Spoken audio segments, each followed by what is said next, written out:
بذنب لا تروه ما شاء الله قلت لا إله إلا الله بابكم محمد رسول الله صلى الله عليه وسلم سقطوا ولا خبر ولا قوة إلا بالله إلا العظيم أحد بذنب بسم الله الرحمن الرحيم الحمد لله رب العالمين الرحمن الرحيم مالك يوم الدين إياك نعبد وإياك نستعين اهدنا الصراط المستقيم صراط الذين أنعمت عليهم غير المغضوب عليهم ولا الضالين آمين شور الله لا إله إلا هو الحي القيوم لا تأخذه سنة ولا نوم له ما في السماوات وما في الأرض الذي يشفع عنده بإذنه يعلم ما بين أيديهم وما خلفهم ولا يحيطون بشيء من علمه إلا بما شاء وسع كرسيه السماوات والأرض ولا يؤوده حفظهما وهو العلي العظيم إن استدرك الملائكة بمنزلة الرسول إلى خندق ورسول من دون قدر المقدور وحذر المحذور ومن جميع الشرور تترسنا بالله من عدونا إلى من سائر الأشياء ومن بمئة ألف لا حول ولا قوة إلا بالله العظيم عزيمته لا تنشق بمئة ألف لا حول ولا قوة إلا بالله العظيم صنعته لا تنطبق بمئة ألف لا حول ولا قوة إلا بالله العظيم اللهم إن أحدنا أرادنا بسوء من الجن والإنس والخوص من بشر الشيطان أو سلطان أو وسوس وارزقنا برهم بالبلاس وقلوبهم بوسواس وأيهم بإخلاص وبقهم من الرجل إلى رأس نفسا يجتع ولا بجبل يطلع بمئة ألف لا حول ولا قوة إلا بالله العظيم وصلى الله على سيدنا محمد وعلى آله وصحبه وسلم وآخر دعوانا الحمد لله رب العالمين بسم الفاتحة.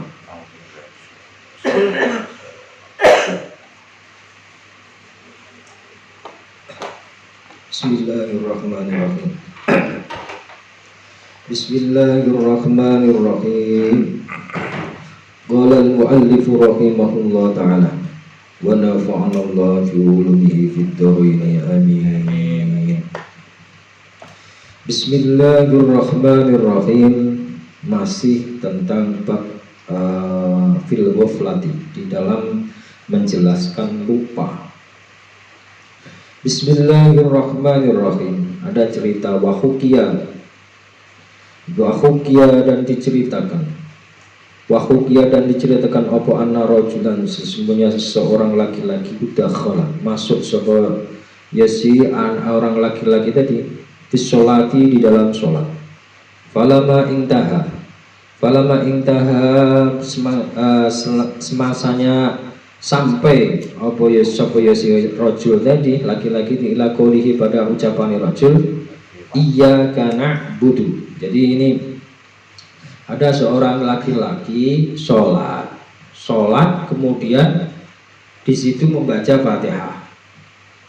Jadi intinya begini Pak, Fatihah itu oleh cara fikih rukun di dalam sholat, bukan kena dikurangi.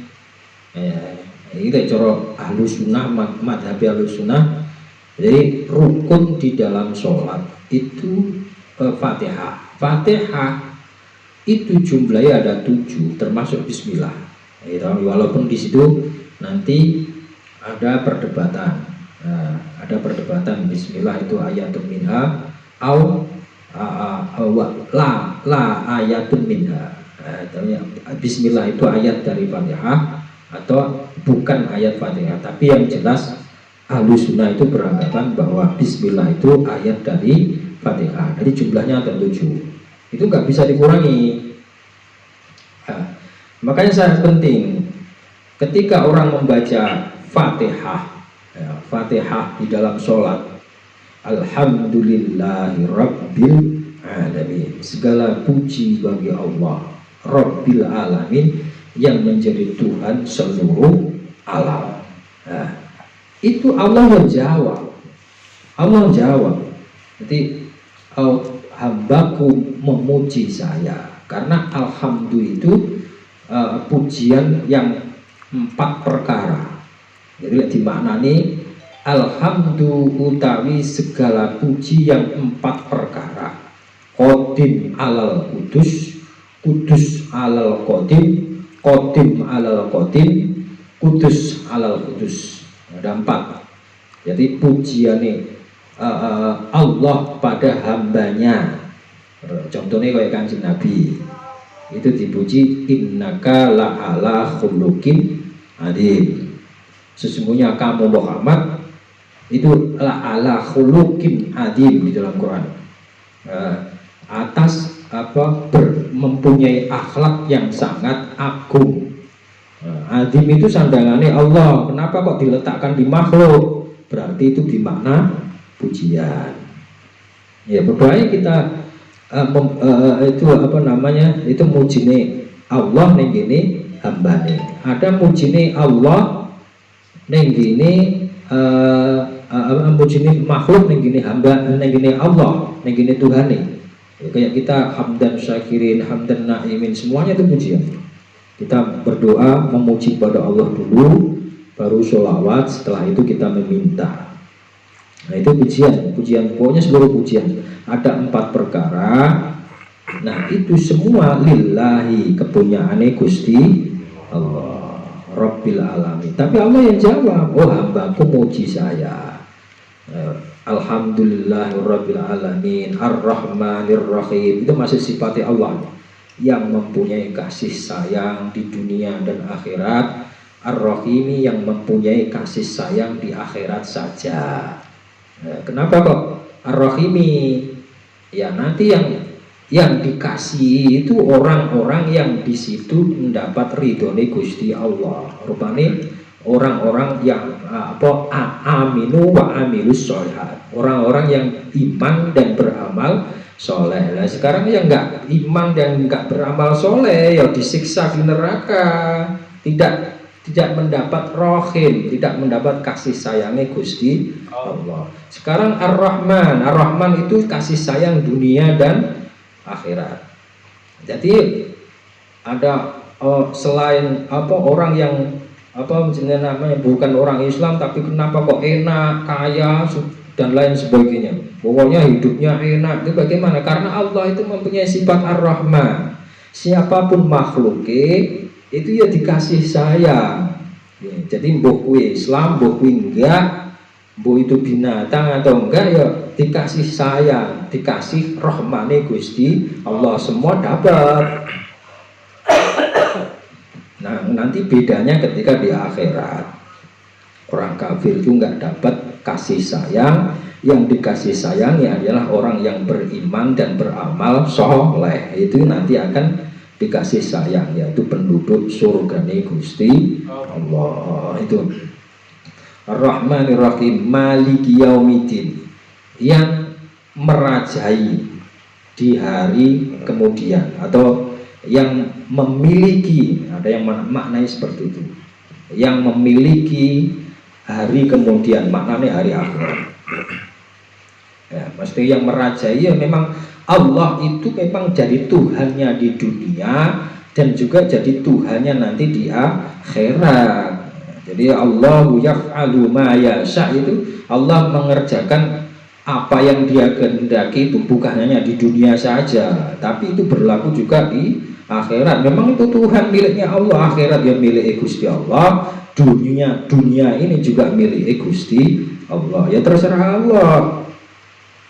Iyyaka na'budu maliki yaumiddin ihdinas siratal mustaqim, yaitu tunjukkan kami ke jalan yang lurus. Itu doa ihdinas siratal mustaqim. Maksudnya jalan yang lurus itu siapa? Saya masih ingat ketika ngaji di Mbah Mun waktu itu, yaitu siratal ladzina an'amta 'alaihim, yaitu jalan orang-orang.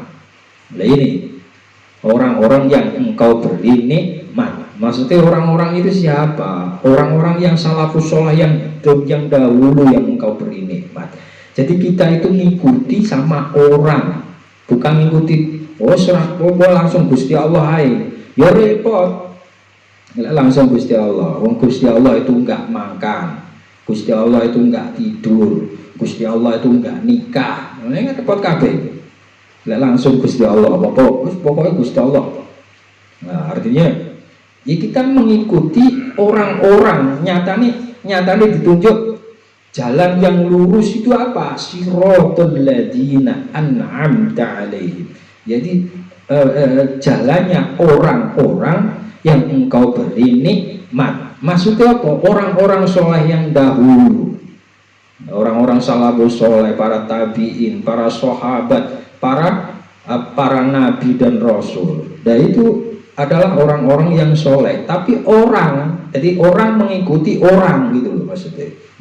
Karena orang mengikuti selain orang,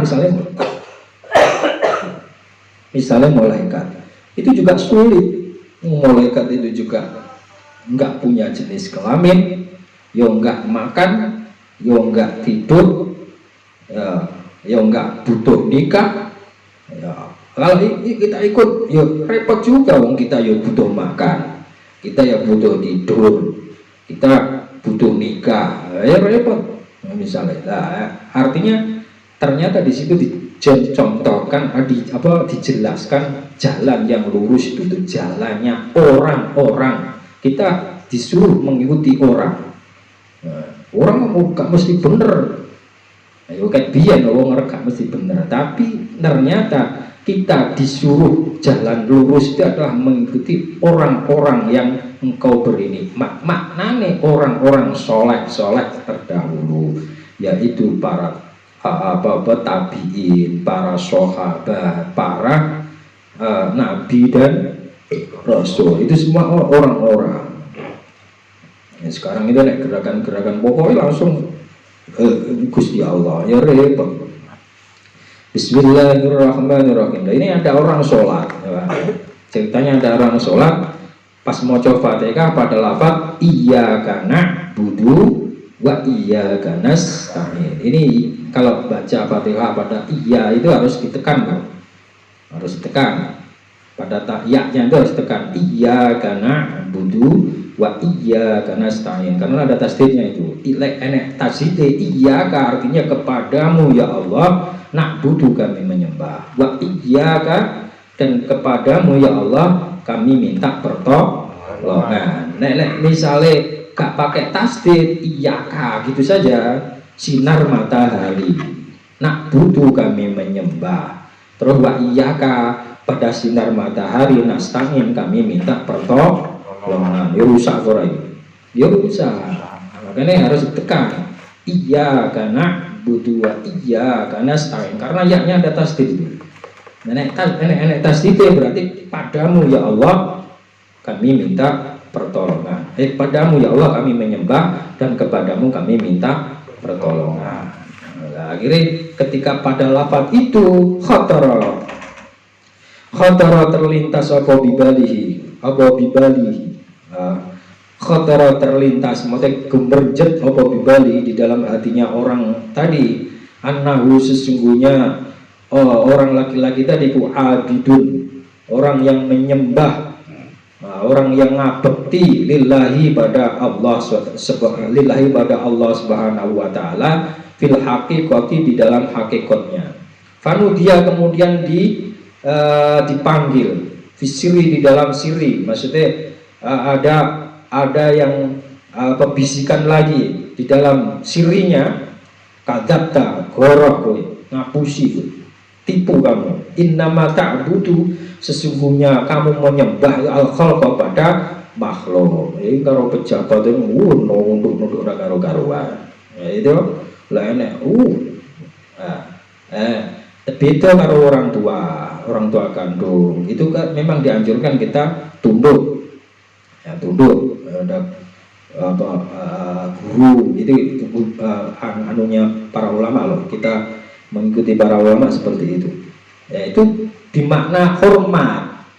Tapi kalau kita seolah-olah tergantung pada seseorang yang notabene seolah-olah itu kayak Tuhan, lah ini repot. Makhluk kok dibuat seperti itu. Makanya ketika dia ngomong iya karena butuh wa iya karena nasta'in, ada bisikan tipu kamu, nyatane gue nyembah makhluk. Akhirnya dia sadar, fataba mangkat tobat sapa si rajul tadi, laki-laki, waqtazala dan menghilangkan sapa si rajul tadi annasa pada manusia. Maksudnya ketika ada bisikan di dalam hatinya itu, tipu kamu, kamu yang juga apa namanya menyembah makhluk itu kok, ngomong iya karena butuh iya karena nasta'in, menyembah Gusti Allah. Nah, dia terus tobat. Oh iya, sadar deh. Setelah itu apa namanya, dia cepat-cepat menghilangkan sikapnya tadi yang di situ nanti menyembah, biar arahnya nanti akan menyembah Gusti Allah. Summa syuri'a, kemudian dijalankan lagi apa fi sholati, di dalam sholat. Falamma intaha, kemudian ada sholat lagi, waktunya sholat. Falamma intaha, maka semasanya sampai ila qoulihi, pada ucapan rajul, ucapan seseorang laki-laki maca Fatihah, iyyaka na'budu wa iyyaka nasta'in. Iyyaka na'budu, padamu ya Allah na'budu, kami menyembah. Nudia lagi, di dalam hatinya ada lagi yang apa namanya, yang membisiki. Nudia, dipanggil, supaya si rajul kadabta, ngapusi kowe, tipu kamu. Innama ta'budu, sesungguhnya kamu menyembah al-malika, pada penguasa. Fatasoddaqo, maka mensedekahkan kamu bimalihi, dengan hartane penguasa tadi, kuluhu ya semuanya. Iki maksudnya kamu itu ngerapek yang penguasa terus meminta itu apa sesuatu darinya. Bukti ini kamu nyembah supaya menyembah penguasa supaya mengeluarkan sesuatu. Tapi terus sadar apa yang dikasihkan dari penguasa itu disodakon kabeh. Summa syuri'a, kemudian dijalankan lagi apa fi sholati, di dalam sholat. Falamma intaha, maka semangsanya sampai supaya si rajul ila qoulihi, pada ucapan rajul, iyyaka na'budu. Di dalam hatinya ya ada lagi, nudia, maka dipanggil supaya si rajul, kadzabta, tipu kamu. Innama ta'budu, sesungguhnya kamu menyembah sapa kamu asyaba, kepada pakaianmu. Krono kuwi pamer, pakaiannya baru ngalor ngidul pamer terus sholat pakaiannya bagus-bagus, terus kamu itu menyembah, bukan menyembah Allah tapi menyembah pakaianmu itu loh. Maksudnya ada bisikan dalam hatinya.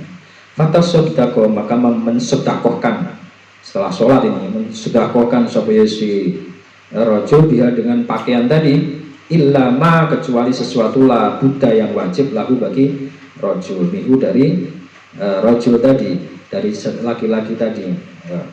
Ya pokoknya orang disodakone kabeh, kan kabeh terus telanjang.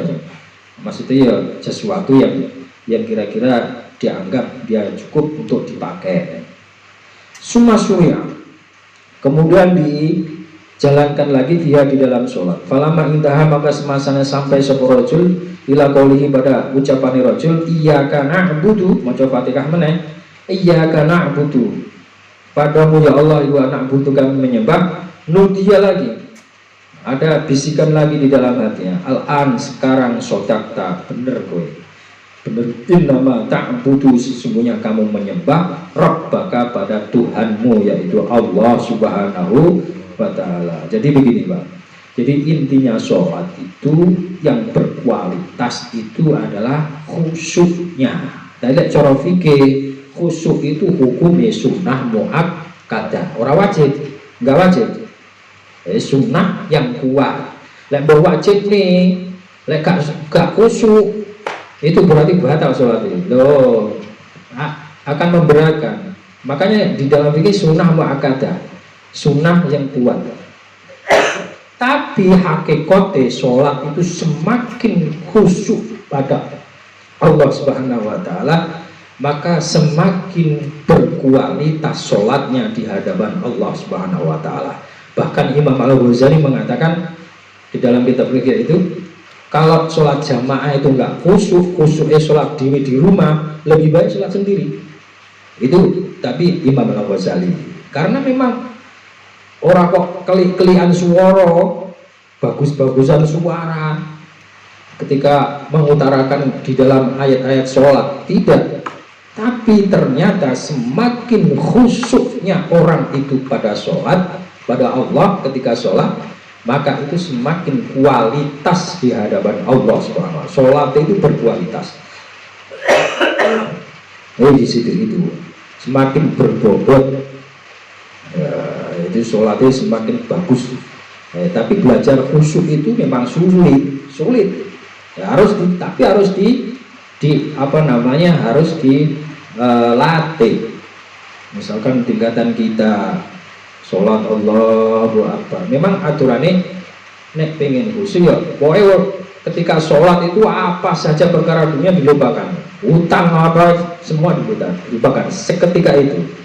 Nah, nanti kalau misalkan setelah sholat mikir utang lagi, wis anggone. Tapi intinya perkara dunia itu ketika sholat lupakan. Yang ada itu hanya Allah Subhanahu wa taala. Tapi ya sulit karena setan juga bermain. Dari caranya cara ulama tasawuf itu caranya awal-awal ketika kita ingat sesuatu kita kembalikan kepada Allah. Misalkan Allahu Akbar wa ingkunge mau dipangan. Nah, kita kembalikan, saya ingat ingkung karena diingatkan Allah Subhanahu wa taala. Terus begitu. Nah, nanti akan tercipta sendiri sholat itu akan ke arah Gusti Allah. Jadi misalnya memang cara Kanjeng Nabi antak budallaha ka'annaka tarahu. Jadi kamu menyembah Allah seperti kamu melihat Allah. Lelek sulit. Ka'annahu taraka. Ya kaya kamu diawasi Gusti Allah. Itu yang paling enak, itu yang kedua itu. Jadi seolah-olah kita Allahu Akbar ada yang ngawasi. Rupanya Gusti Allah. Sebab Kanjeng Nabi juga di situ. Makanya tahiyat itu kan assalamu alayka ayyuhan nabiyyu wa rahmatullahi wa barakatuh. Kanjeng Nabi di situ. Karena untuk radu alayya jadi Kanjeng Nabi. Ketika aku wis mati, amalmu itu dilihatkan dengan aku. Lah kok iso? Karena itu dikuasakan dengan Kanjeng Nabi. Allah memberi kekuasaan seperti itu. Jadi diperlihatkan amal kita. Ketika sholat ya Kanjeng Nabi nunggoni assalamu alayka ayyuhan nabi. Ka itu orangnya nggak ada. Kalau orangnya tidak ada itu nggak ada. Ka itu dhamir mukhatab. Orangnya ada. Kalau hu nggak ada orangnya. Assalamu alaihi orangnya nggak ada. Di Jakarta atau di rumah itu pakai hi, tapi pakai dhamir ka. Itu redaksinya dari Kanjeng Nabi. Assalamu alaika. Nah, jadi keselamatan atas kamu Muhammad ayyuhan nabiyyu wa rahmatullah wa barakatuh. Wahai Nabi dan rahmati Allah dan berkahi Allah padamu Muhammad, padamu Kanjeng Nabi. Maksudnya seperti itu. Kanjeng Nabi nunggoni. Nah, makanya tetap melihat. Jadi intinya kita kalau nggak bisa menyembah sholat yang disarankan Kanjeng Nabi itu yang ihsan itu supaya kita khusyuk ketika sholat langsung melihat Allah nggak bisa karena bukan tingkatan kita, tapi seolah-olah usahakan kita itu diawasi Gusti Allah. Jadi Allahu Akbar, Allah Maha Besar, yang lain kecil. Itu saja artinya membimbing hati kita untuk khusyuk.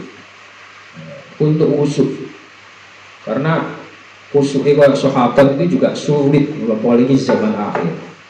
Sayyidina Umar itu pernah kepanah. Kepanah ketika dicabut itu panah kan ada gredelannya itu. Kalau dicabut sakit, waduh. Cabut saya ketika saya nanti sholat. Benar, begitu Allahu Akbar dicabut gak rasa.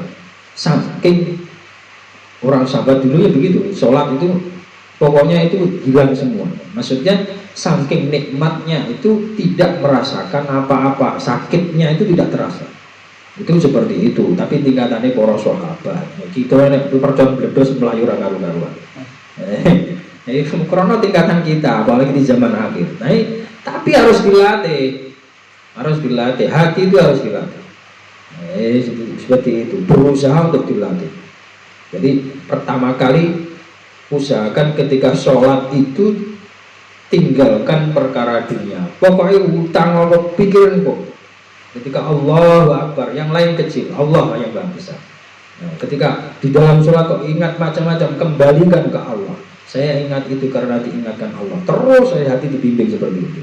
Pada akhirnya insya Allah nanti hati itu akan mengarah kepada Allah Subhanahu wa Ta'ala. Wallahu a'lam. Assalamualaikum warahmatullahi wabarakatuh.